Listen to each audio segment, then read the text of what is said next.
प्रधानमंत्री नरेंद्र मोदी का अमेरिका दौरा शनिवार रात में खत्म हो गया। वे न्यूयॉर्क से भारत के लिए रवाना हो गए हैं और आज सुबह 11:30 बजे दिल्ली पहुंचेंगे।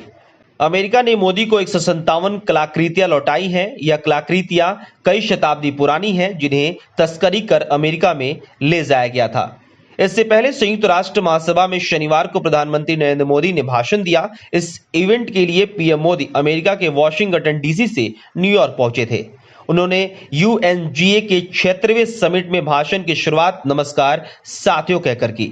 भाषण को आगे बढ़ाते हुए उन्होंने कहा कि अध्यक्ष पद संभालने के लिए अब्दुल्ला जी को बधाई। यह विकासशील देशों के लिए गौरव की बात है। पिछले 1.5 साल से हम 100 साल बाद आई सबसे बड़ी महामारी का सामना कर रहे हैं। ऐसी महामारी में जीवन गंवाने वालों को श्रद्धांजलि देता हूं। पीएम ने नाम लिए बिना पाकिस्तान पर निशाना साधा। उन्होंने कहा कि आतंकवाद को टूल की तरह इस्तेमाल करने वाले देशों पर यह भारी पड़ सकता है।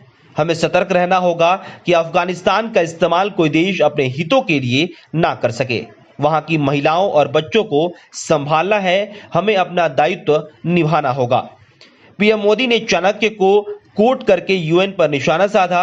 उन्होंने कहा कि चाणक्य ने सदियों पहले कहा था, जब सही समय पर सही काम नहीं किया जाता तो समय ही उस काम की सफलता को नाकाम कर देता है। इसलिए संयुक्त राष्ट्र की खुद में सुधार करना होगा। कई सवाल खड़े हो रहे हैं। इन सवालों को कोविड, आतंकवाद और अफगान संकट ने और गहरा कर दिया है। हिंद प्रशांत में ओपन ट्रेड की वकालत करते हुए मोदी ने कहा कि हमारे समंदर हमारी साझी विरासत है।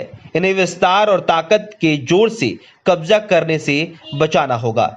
दुनिया को एक सुर में आवाज उठानी होगी। सुरक्षा परिषद में भारत की अध्यक्षता के दौर में भारत की पहल इस बारे में इशारा करती है। देश में चल रहे वैक्सीनेशन कार्यक्रम की उपलब्धियां गिनाते हुए प्रधानमंत्री नरेंद्र मोदी ने कहा कि भारत में डिजिटल प्लेटफॉर्म के जरिए एक ही दिन में करोड़ों डोज लगाए जा रहे हैं। भारत सीमित संसाधनों के बावजूद वैक्सीन डेवलपमेंट में जी जान से जुटा है। हमने पहली डीएनए वैक्सीन डेवलप कर ली है। इसे 12 साल से ऊपर के सभी लोगों को लगाया जा सकता है। एक आरएनए वैक्सीन और एक नेजल वैक्सीन तैयार की जा रही है। भारत ने जरूरतमंद देशों को वैक्सीन देना फिर से शुरू कर दिया है। मैं दुनिया के वैक्सीन मैन्युफैक्चरर से कहना चाहता हूं, कम मेक वैक्सीन इंडिया। प्रधानमंत्री नरेंद्र मोदी ग्लोबल चेन पर जोर दिया है। उन्होंने कहा कि कोरोना से दुनिया को सबक मिला है। वैश्विक व्यवस्था को और विकेंद्रित किया जाए। ग्लोबल चेन वैक्सीनेशन जरूरी है। डेमोक्रेसी के साथ टेक्नोलॉजी भी जरूरी है। भारतीय मूल के डॉक्टर या प्रोफेशनल्स किसी भी देश में रहे, उन्हें हमारे मूल्य मानवता की सेवा करने का लक्ष्य देते रहते हैं। मोदी ने कहा कि मैं उस देश से आता हूं जिसे मदर ऑफ डेमोक्रेसी कहते हैं। हमारी विविधता पहचान है। यहाँ अलग अलग भाषाएं और संस्कृति है। 15 अगस्त को भारत ने अपनी आजादी की 75वें वर्ष में प्रवेश किया है। प्रधानमंत्री ने कहा कि मैं अपने अनुभव से कह रहा हूं, यह democracy can deliver. Pandit Deendayal Upadhyay कहा करते थे, एकात्म मानववाद पूरी मानवता का विचार है, अंत्योदय का विचार है। विकास सर्व समावेशी और सर्वव्यापी हो या सबके लिए उपलब्ध हो। हमने 7 वर्षों में 43 करोड़ लोगों को बैंकिंग से जोड़ा है। 50 करोड़ लोगों को क्वालिटी हेल्थ सेक्टर से जोड़ा है। मोदी ने कहा कि बड़ी बड़ी संस्थाओं ने माना है कि नागरिकों के लिए जमीन का रिकॉर्ड होना जरूरी है। दुनिया में कई देशों में ऐसे लोग हैं जिनके पास जमीन का रिकॉर्ड नहीं है। हम भारत में ड्रोन से मैपिंग कराकर लोगों को जमीन का रिकॉर्ड दे रहे हैं। इससे लोगों को बैंक लोन और ओनरशिप दिला रहे हैं। विश्व का हर 6ठा व्यक्ति भारतीय है। जब भारत विकास करता है तो दुनिया का विकास होता है। When India reform, world transform. Modi ने गुरुदेव रविंद्रनाथ टैगोर की पंक्तियों के साथ भाषण खत्म किया। उन्होंने कहा कि गुरुदेव ने कहा था, अपने शुभ कर्म पथ पर निर्भीक होकर आगे बढ़ो, सफलता आपके साथ होगी।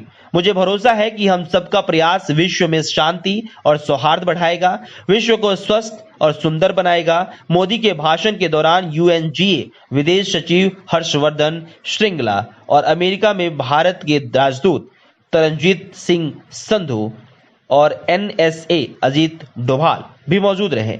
इस बार यूएनजीए की जनरल डिबेट की थीम कोरोना से उबरकर वापसी, क्लाइमेट चेंज, लोगों के अधिकारों का सम्मान और यूनाइटेड नेशंस में सुधार करना है। न्यूयॉर्क में यूएनजीए की यह हाई लेवल मीटिंग मंगलवार को शुरू हुई थी। कोरोना के चलते इस बार यूएनजीए की मीटिंग हाइब्रिड फॉर्मेट में हो रही है। हालांकि बड़ी संख्या में दुनिया भर के नेता न्यूयॉर्क पहुंचे हैं। प्रधानमंत्री बुधवार को अमेरिका पहुंचे थे। उन्होंने यहां अमेरिका के राष्ट्रपति जो बाइडेन और उपराष्ट्रपति कमला हैरिस के साथ द्विपक्षीय बातचीत की थी। उन्होंने ऑस्ट्रेलिया के प्रधानमंत्री मॉरिसन और जापान के प्रधानमंत्री सुगा के साथ भी द्विपक्षीय बैठक की थी। मोदी शुक्रवार को क्वाड की मीटिंग में भी शामिल हुए थे। गुरुवार को उन्होंने भारत में निवेश के हिसाब से अहम 5 ग्लोबल कंपनियों के सीईओ से भी मुलाकात की थी। कोरोना शुरू होने के बाद यह उनका दूसरा विदेश दौरा है। इससे पहले वे बांग्लादेश गए थे। जनरल असेंबली यूनाइटेड नेशंस के 6 मुख्य अंगों में से एक है। यूनाइटेड नेशंस के सभी 193 सदस्य बराबर अधिकारों और जिम्मेदारी के साथ इसका हिस्सा है। यूएन के बजट, सिक्योरिटी काउंसिल की सदस्यता, अस्थायी सदस्यों की नियुक्ति जैसे सभी काम जनरल असेंबली के जिम्मे है। इसका काम इंटरनेशनल पीस और सिक्योरिटी पर डिस्कशन करना है। इनमें विकास, मानवाधिकार, इंटरनेशनल लॉ और देशों के बीच शांतिपूर्ण तरीकों से विवादों का निपटारा करना शामिल है। हर साल न्यूयॉर्क में यूएन हेडक्वार्टर में जनरल असेंबली की सालाना मीटिंग होती है। 10 जनवरी 1940 को इसकी पहली मीटिंग हुई थी। यूनाइटेड नेशंस के सभी 193 देश जनरल असेंबली के सदस्य हैं। जनरल असेंबली चाहे तो किसी भी अंतर्राष्ट्रीय संगठन या संस्था को भी ऑब्जर्वर का दर्जा दे सकती है। फिलहाल फिलिस्तीन और हॉलीसी को ऑब्जर्वर स्टेटस का दर्जा मिला हुआ है। ऑब्जर्वर स्टेटस को भी सीमित अधिकार दिए जाते हैं। यूएनजीए का मौजूदा सत्र 21 सितंबर को शुरू हुआ है। आमतौर पर 5 दिन चलने वाली ये मीटिंग इस बार 6 दिन चलेगी। 21 से 25 सितंबर के अलावा 27 सितंबर को भी अलग अलग देशों के नेता इसे संबोधित करेंगे। 21 सितंबर को हर बार की तरह सबसे पहले ब्राजील के राष्ट्राध्यक्ष के संबोधन से इसकी शुरुआत हुई। इसके बाद अमेरिकी राष्ट्रपति जो बाइडेन ने जनरल असेंबली को संबोधित किया। 24 सितंबर को तड़के पाक पीएम इमरान खान तो शाम के समय प्रधानमंत्री नरेंद्र मोदी के जनरल असेंबली को संबोधित किया। मोदी जहां न्यूयॉर्क पहुंचे तो वहीं इमरान का रिकॉर्डेड भाषण सुनाया गया। अमेरिकी दौरे पर प्रधानमंत्री नरेंद्र मोदी के राष्ट्रपति जो बाइडेन और उपराष्ट्रपति कमला हैरिस से मुलाकात हुई। भारतीय मीडिया में इन मुलाकातों की काफी चर्चा हो रही है, लेकिन अमेरिकी मीडिया मोदी के दौरे को लेकर बहुत दिलचस्पी नहीं दिखा रही। अमेरिका समेत दुनिया के दूसरे देशों में क्वाड मीटिंग की भी चर्चा काफी है।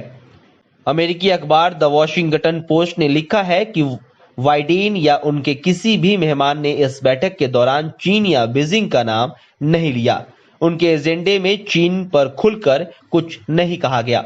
बाइडेन ने कहा कि इस समूह की पहली बड़ी पहल भारत में बनी 1 अरब कोरोना वायरस वैक्सीन की खुराक का वितरण करना है, जो कि सही राह पर है।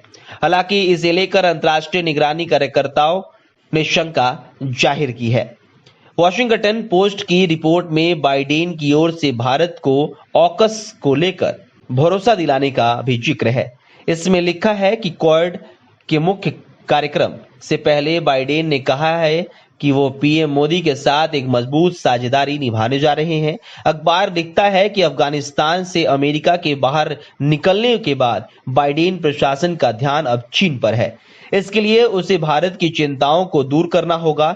चीन से उसे प्रतिस्पर्धा का सामना करना पड़ रहा है। साथ ही यूएस को पाकिस्तान और अफगानिस्तान के इस्लामी चरमपंथी समूहों से खतरा बना हुआ है, जिनको भारत की शत्रु की तरह देखता है।